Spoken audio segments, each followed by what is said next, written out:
یا ان کا بجٹ، یا اگر ہم 10 لے لیں تو اس میں سے 3 ہو گئے، اس طرح کی پرسنٹائل کا یعنی 30 to 35% اس میں سکسیس ریٹ ہے، یعنی چانسز ہیں.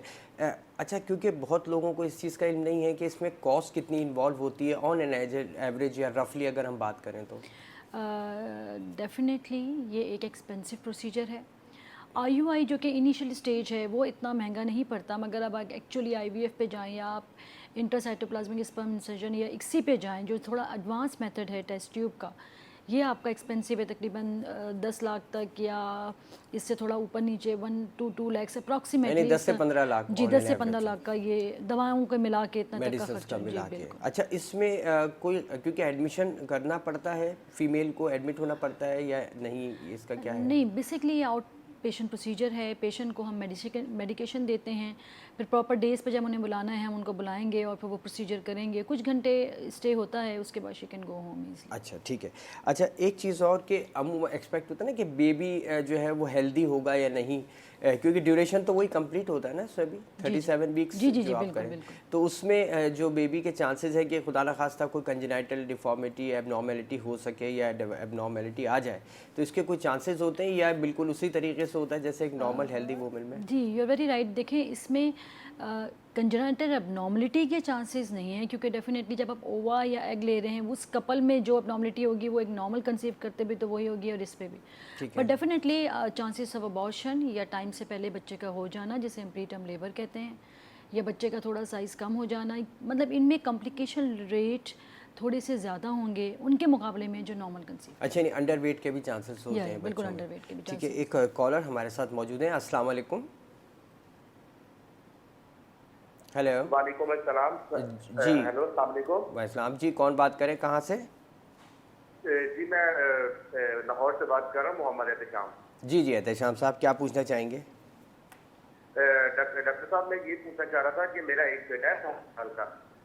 جی ٹھیک ہے. اور ابھی ہمارا بیبی یعنی کہ ہم نیکسٹ لینا چاہ رہے ہیں تو نیکسٹ نہیں ہو رہا ہے، یعنی کہ ہمارا عمل نہیں ٹھہر رہا ہے. ٹھیک ہے. اس کے بارے میں مجھے کچھ ڈاکٹر صاحبہ سے یہ سوال پوچھنے کہ کیا طریقہ کار ہے، یعنی کہ ان کے مسئلہ آتا ہے یا میرے مسئلہ کیا پرابلم ہے؟ ڈاکٹر انجم آپ کچھ پوچھنا چاہیں گی اس حوالے سے؟ آپ کے چھوٹے جو بچہ ہے اس کی کیا ایج ہے؟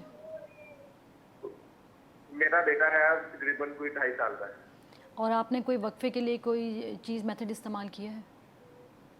جی ابھی تک تو کچھ نہیں. کوئی کانٹرسیپشن یوز کیا آپ نے؟ نہیں. یہ میں اپنی وائف سے بات کروانا چاہوں گا یا آپ کریں بات کیا؟ جی. ہیلو. جی ہیلو، السلام علیکم. وعلیکم السلام. جی اچھا ڈاکٹر صاحب مجھے کوئی بہتر کوئی مشورہ بتائیں اس کے لیے کیا میں کر سکتا ہوں؟ اوکے جی. دیکھیں آپ کا جو بچہ ہے وہ 1.5 سال کا ہے. اب ڈپینڈ کرتا ہے کہ آپ نے کوئی ان بٹوین کوئی کانٹرسیپشن کا میتھڈ استعمال کیا ہے یا اس 1.5 سال کے بعد آپ کی وائف کو جو نارمل مینسٹرل سائیکل ہے یا کوئی اور اب نارملٹی ہے یا ہارمونل ایشو ہے 2.5 سال میں اس ڈیوریشن میں کوئی ایسا ایشو ہوا ہے یا خدا نخواستہ آپ کو لگتا ہے کہ جی آپ کو کوئی ایشو ہوا ہو، اسپیشلی آپ کو لگتا ہو کہ آپ کو کوئی ویکنیس ہو کسی طرح کی، تو بہتر ہے کہ اب یہ ٹائم ہے، اب 2.5 سال ہو چکا ہے کہ آپ دونوں اپنے آپ کو پراپر انویسٹیگیٹ کریں. اگر آپ کو لگتا ہے کہ کوئی ایشو آپ کے ساتھ ہے یا آپ کی وائف فیل کرتی ہیں ویٹ گین ہونا یا پھر مینسز کے ریگولر ہونا، ایسی بھی کوئی چیز ہے، تو دس از اے ٹائم کہ آپ دونوں اپنی پراپر انویسٹیگیشن کریں. کیونکہ آپ ایک دفعہ کنسیو کر چکے ہیں تو آپ کے chances of normal conception even بہت اچھے ہیں. ہو سکتا ہے کوئی مائنر سے ایبنارملٹی ہارمونس کے کسی اور چیز کی ہو جو سمپل میڈیکیشن سے کور ہو جائے.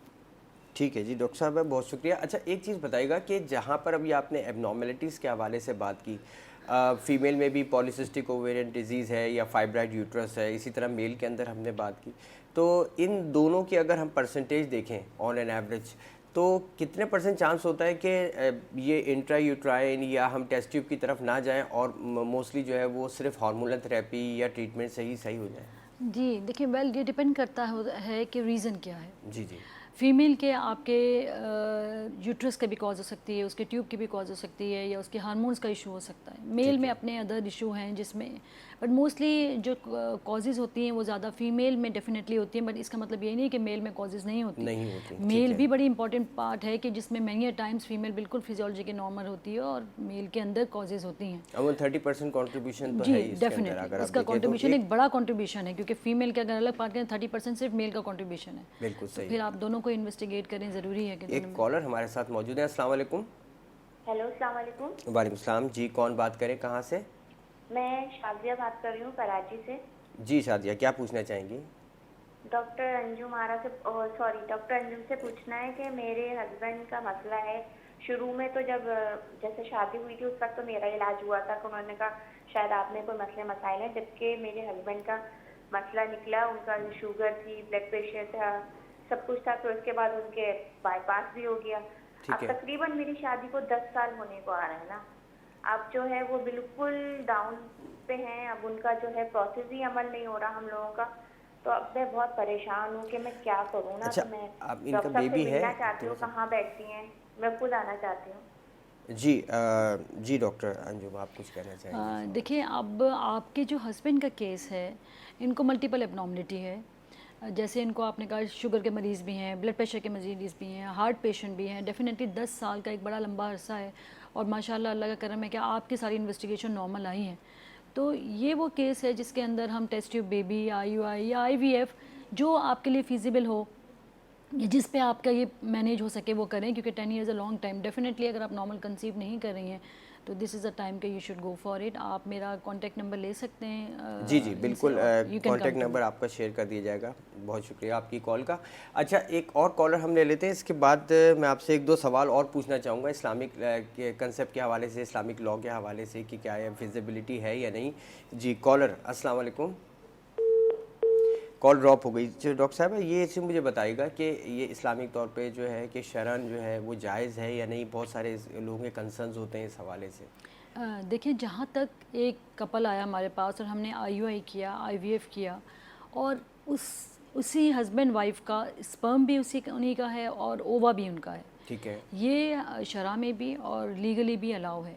مگر اگر کوئی کپل آئے کہ جی ایک فیمیل ہے جو کنسیو ہی نہیں کر سکتی, فرض کریں اس کا یوٹرس ہی اب نارمل ہے, اور وہ کسی دوسرے فیمیل کو لے کر آئیں جسے ہم سیروگیسی کہتے ہیں, ٹھیک ہے, وہ ہمارے پاس شرعاً بھی اور ہماری لاء میں بھی الاؤ نہیں ہے. لائک وائز اگر بالکل میل امپوٹنٹ ہے یا امپوٹنٹ ایزوسپرمک ہے ہی نہیں اسپرم, اور وہ فیمیل کسی اور کو لے کے آئیں گے جی اس میں ہم کہتے ہیں اسپرم ڈونر یا اووم ڈونر, ٹھیک ہے, وہ دونوں چیزیں چاہے اسپرم ڈونر ہیں یا اووم ڈونر ہیں, یہ ہمارے پاس نہیں ہے. بالکل, ایک اور کالر ہمارے ساتھ موجود ہیں. السلام علیکم. ہیلو. جی السلام علیکم. وعلیکم السلام. جی کون بات کریں, کہاں سے؟ مسز مظفر بات کر رہی ہوں, دیپال پور سے, پنجاب سے. جی کہیے, کیا پوچھنا چاہیں گی؟ میں نے پوچھنا ہے کہ میرے میاں کا مسئلہ ہے, وہ انڈے نہیں بنتے. اچھا ٹھیک ہے, کتنی عمر ہے ان کی؟ ان کی 45 ایج ہے. اچھا, آپ صاحب اولاد ہیں؟ نہیں. اچھا جی ڈاکٹر صاحب, آپ کچھ پوچھنا چاہیں گے اس حوالے سے؟ مطلب آپ نے جو ٹیسٹ کروایا ہے اس میں آپ کے شوہر کے اسپرم ہے ہی نہیں بالکل, یا کم ہے؟ پہلے کم سے ہے ہی نہیں. ٹھیک ہے ہی نہیں. جی ٹھیک ہے, جی بہت شکریہ آپ کی کال کا. جی ڈاکٹر صاحبہ. دیکھیں, یہ وہ کیس ہے جس میں اب ہمیں میل پارٹنر کو کمپلیٹلی انویسٹیگیٹ کیا ہے, کرنا ضروری ہے. اسپرمیا یا ایزوسپرمیا جس میں اسپرم ہے ہی نہیں, اس کے بہت سارے ریزن ہیں. ہو سکتا ہے کہ ایک نارمل بن رہے ہوں اور وہ باہر کا جو راستہ ہے وہ بند ہے, آبسٹرکشن ہوئی ہوئی ہے, یا اگر اوپر کہیں نہیں بن رہے ہیں تو وہاں پہ کیا ریزن ہے. میں سمجھتی ہوں مورفولوجی تو ہے, مگر انڈیا کہتے ہیں جی میرے ہسبینڈ کا اسپرم ہی نہیں ہے. تو اسپرم 2 وجہ ہیں, یا تو ہماری جو میل کی ٹیسٹیز ہے وہ بنائی نہیں رہی, یا وہ بنا رہی ہے مگر وہ آؤٹ فلوز کا اوپن نہیں ہے. ٹھیک ہے, اس کنڈیشن میں ڈیفینیٹلی آپ جیسے بتا رہی ہیں اتنا عرصہ ہوا ہے, آپ کسی پراپر کنسلٹنٹ کو کانٹیکٹ کریں. آپ کے ہسبینڈ کی کمپلیٹ انویسٹیگیشن ہونی چاہیے, کمپلیٹ ایگزامینیشن ہونا چاہیے, تاکہ اس چیز کی اسی وقت ریمیڈی ہو, ایویلویٹ کر سکیں. ایک بات میں آپ کو بتاؤں کہ ہر چیز کی ٹریٹمنٹ سائنس میں 100% اللہ پاک ہے, مگر اس کے علاوہ اویلیبل ہے, اور اگر آپ ٹائملی اس چیز کو مینیج کر لیں تو ہو سکتا ہے کہ جی آپ کا یہ مسئلہ حل ہو جائے. اچھا ڈاکٹر صاحب, آپ اوور آل کیونکہ پروگرام اب اختتام پر ہے, آپ کیا میسیج دینا چاہیں گے اس حوالے سے؟ لوگوں کو اپریشیٹ کرتی ہیں اس چیز کے لیے کہ اگر خدا نخواستہ بے اولاد ہیں یا صاحب اولاد نہیں ہے تو ایسی صورت میں وہ اس آپشن کو اڈیپٹ کریں. بالکل جی, میں آپ لوگوں کو سب سے پہلی بات یہ ہے کہ میں نے جیسے آپ کو شروع میں بتایا ہے کہ موسٹلی بہت دفعہ زیادہ ٹائم پہ جو میل فیکٹر کی ابنارملٹی ہوتی ہے یہ اس میں کپل ہمارے پاس آتے ہیں اور یوزلی اس پہ اینڈ اپ ہوتے ہیں. مگر ہماری سوسائٹی کا ڈائلیما یہ ہے کہ جی فیمیل ہی آ رہی ہوتی ہیں, 10 دفعہ انہوں نے وزٹ کر لیا, 50 ڈاکٹرس کو چلے گئے, مگر میل میں پرابلم ہے, میل آتا ہی نہیں ہے. پلیز جب تک اگر آپ کو کنسیو کرنا ہے, ماشاءاللہ اب ہمارے سوسائٹی میں اتنی اویئرنیس ہو گئی کہ ہم نے ٹریٹ کرنا ہے کپل کو,